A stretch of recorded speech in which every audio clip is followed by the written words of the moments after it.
Let me see today another topic in requirements engineering, that is requirement elicitation and analysis.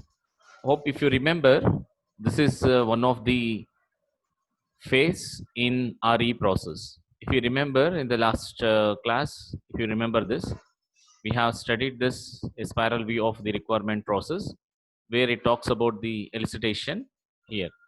In this elicitation, it is talking about that one. In this elicitation, and how we are going to be make and analyze the requirements, that details will let me see this, right?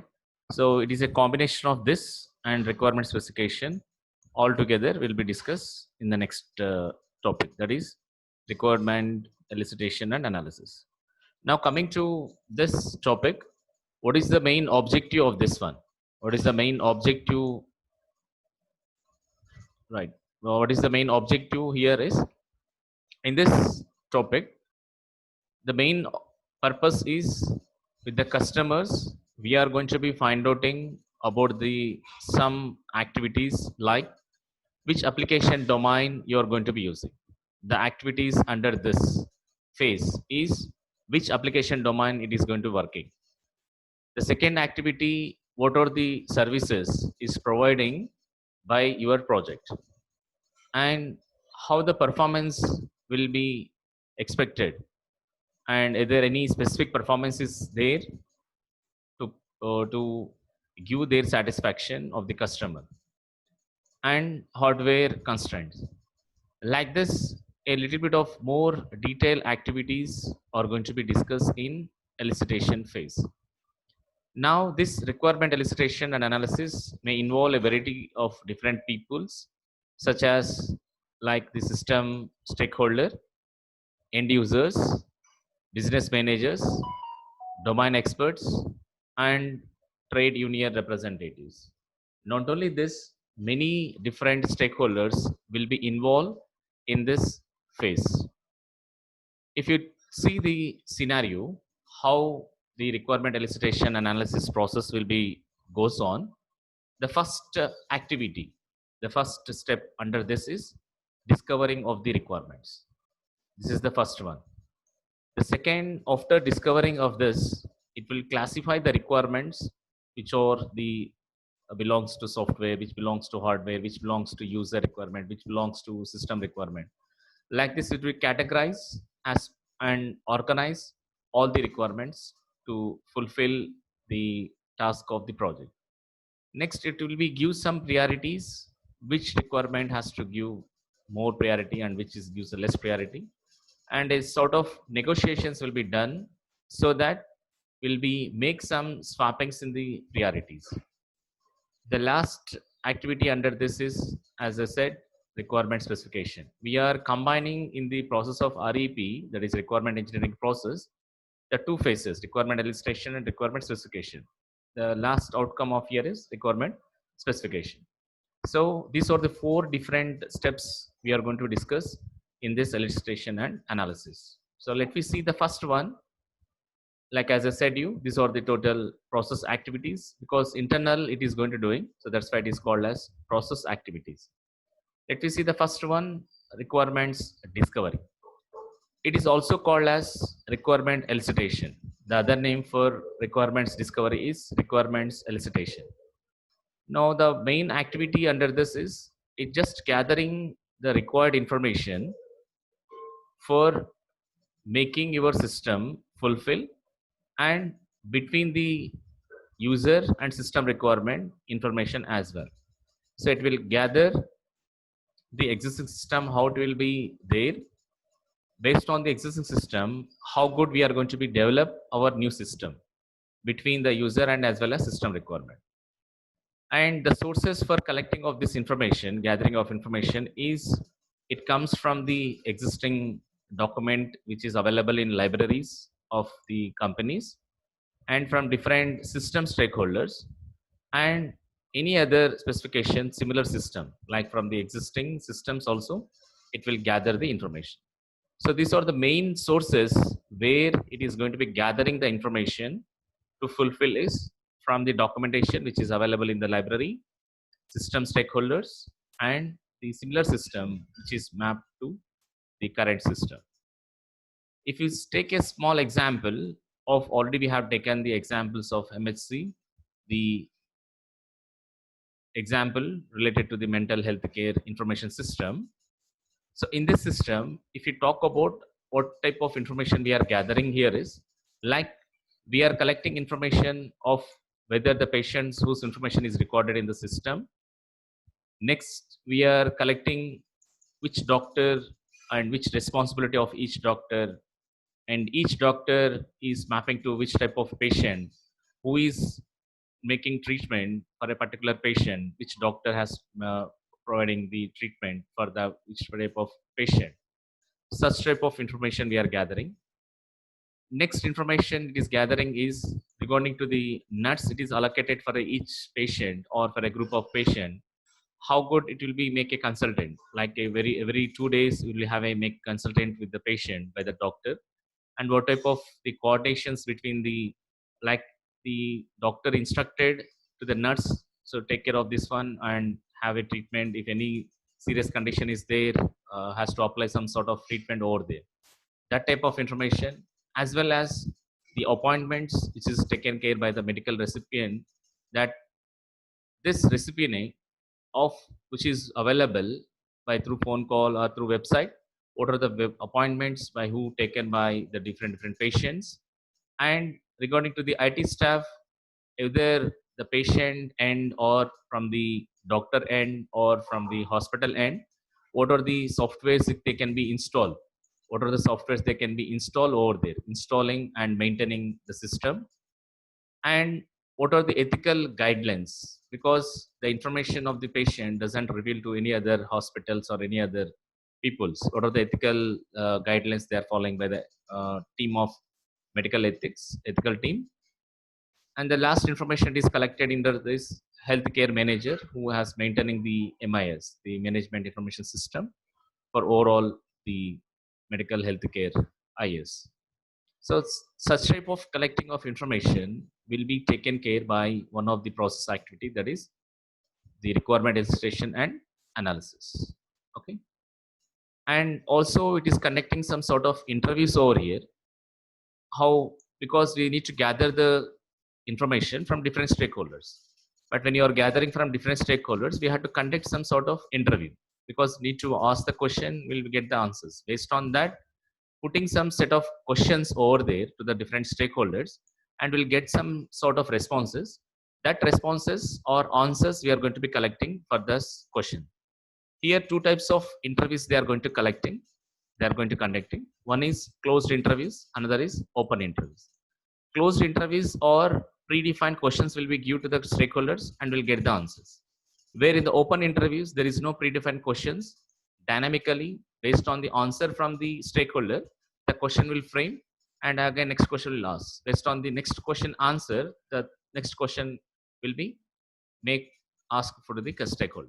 So we have two types of interviews. One is closed interviews, which is conducted as a predefined questions will be there and answers will be gathered. And open interview, which is don't have any predefined questions. Based on the answers given by the stakeholder, the question will be framed dynamically. And if you see this, if you see here in this slide, it is talking about next is scenarios. It talks about the scenarios. Now where we want to make gathering of the information with respect to the scenarios also we can gather it. How means, what is the purpose of this scenario is to easily interact with the software system. A scenario is required, because if I explain this topic as a theoretical line by line instead of this one, if I show you a figure like this and explain what actually the process internally is going on, it's more better understanding to you comparing with the theoretical way and showing in a graphical representation. So that is a main objective of scenario. Now in this scenario, what we can collect is what the system will do. Will show in the form of a scenario where the system will starts. For example, if you are developing an ATM system, now where the system has started, where actually it starts from, how it will be starts, because it's located in some location and we need to visit that location. And once you are going to start, how the user is expecting What's the ATM machine is expecting from you? An ATM card. That how we are going to make a description in the form of scenario. And what is the normal flow of that events? What are the different events you can perform with the ATM and with the help of ATM card? We are inserting the ATM card inside the machine, and you can perform some different activities or events like withdraw, change of password, or transfer of money, or deposit the money. What's the flow of that scenario will be has to explain clearly in this second way. The third, if you wrongly type any wrong password or wrongly type the exceeded amount, because it is limited to 15,000 per day, if you are entering the 25,000, how it has to be handled? Whether it is showing any type of message to you, whether you are exceeded today amount, or you are enter a over limit amount, or if you enter a wrong password, it is showing please enter a correct password, or if the cash is not available temporarily, the machine is not working, or cash is not available. So how you are going to handle it? That scenario has to be shown over there. And other activities like the might be going on, the normal activities, like when you are depositing the cash, what's the minimum things you require to enter a minimum the phone number. Once you enter the phone number, it will be get some OTP sort of things, and you can enter that OTP. That type of activities. And also from state to state, when you change from entering the ATM card, that is one state.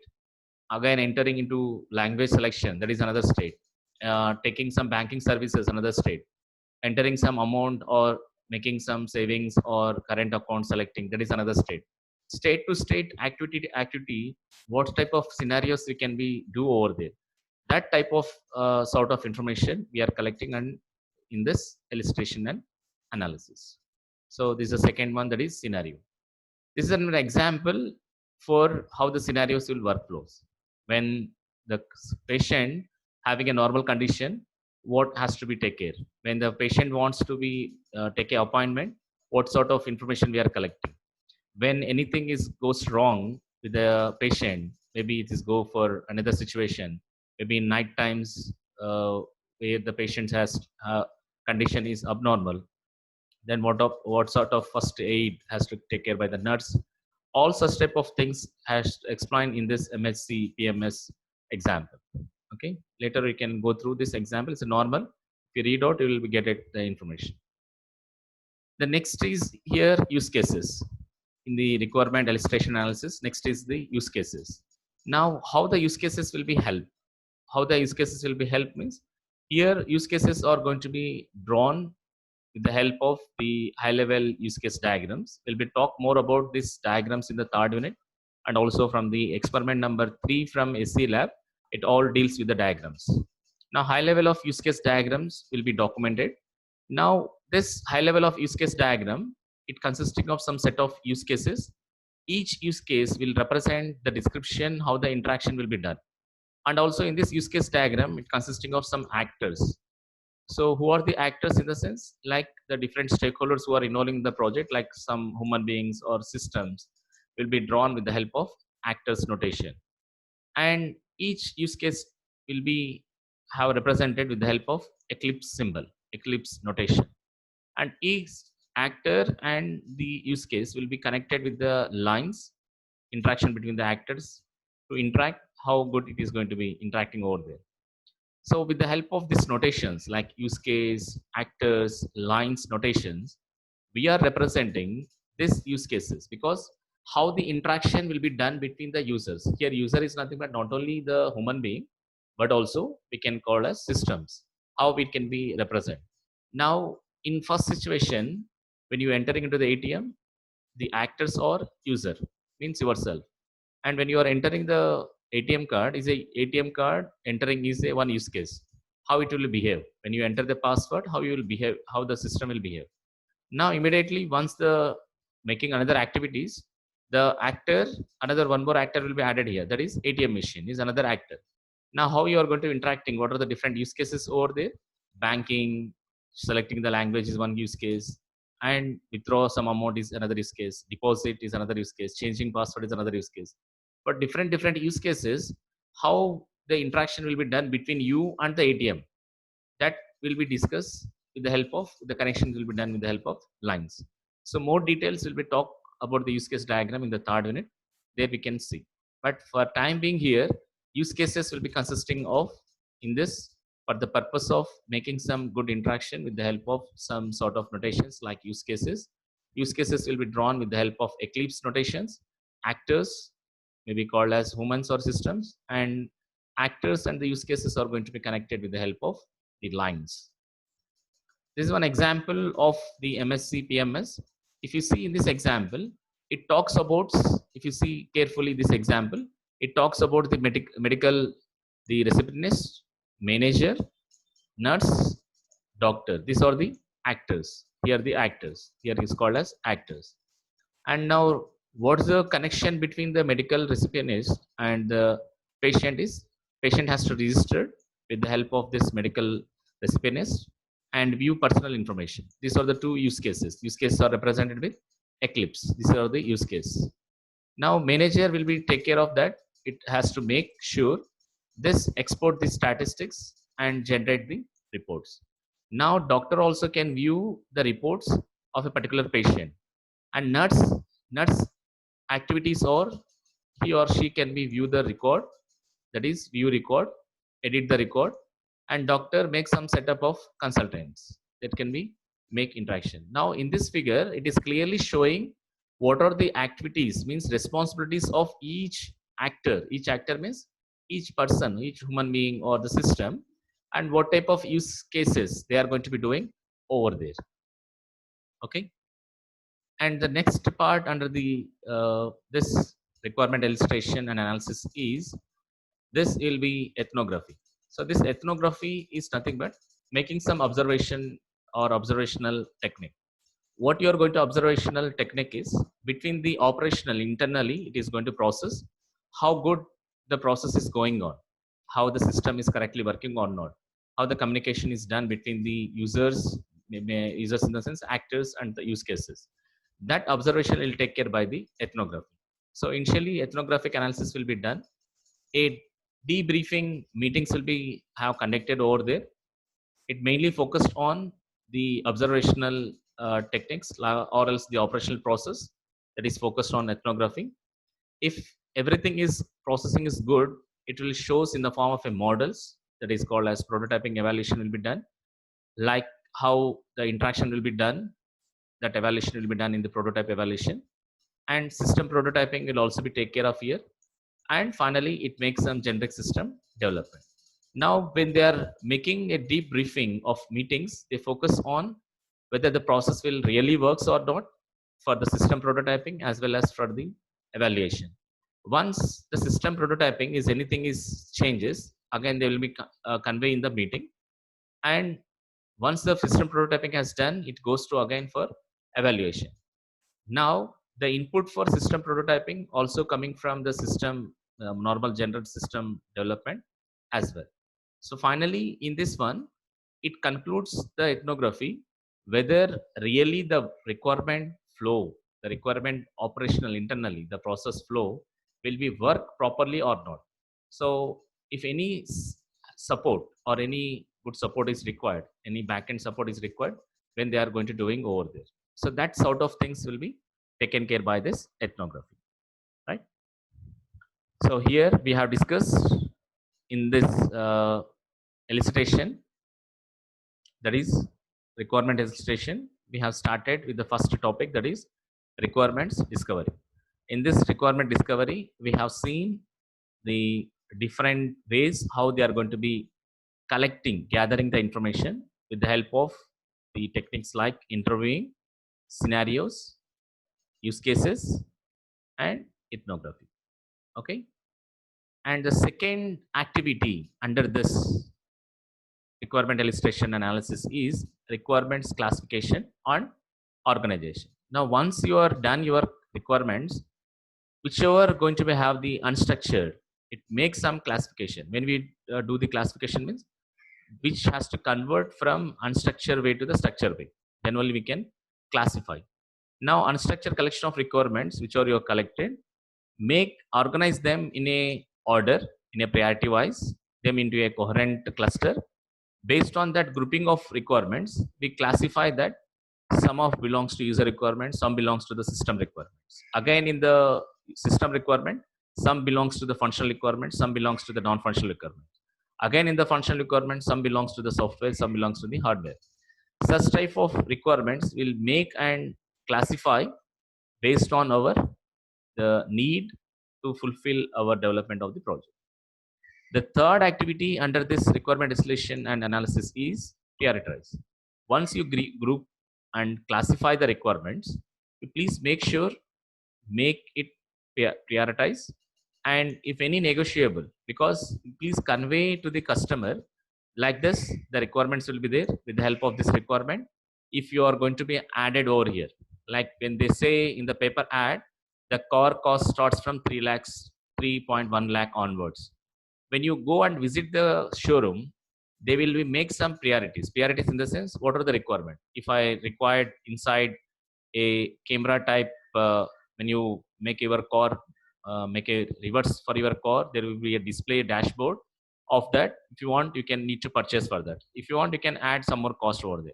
If you want internally any seating arrangement or any adjustment or extra fittings over there, from 3.1 lakh in the paper ad, it goes to up to 4.5 lakhs, because as the priorities of your requirements is going to be increasing, if you make any negotiable over there, the cost of the car actually, which is shown in the paper ad, it goes on high, because the priorities and the requirements is going to be changing. And based on the requirement and based on the priorities, based on again negotiable between the customer and to the stakeholder, it will goes on changes. And the last activity, it goes to requirement specification. It gives final specification. So already requirement specification we have discussed in the last topics in detail about that requirement specification. So these are the 4 different activities available in requirement elicitation and analysis.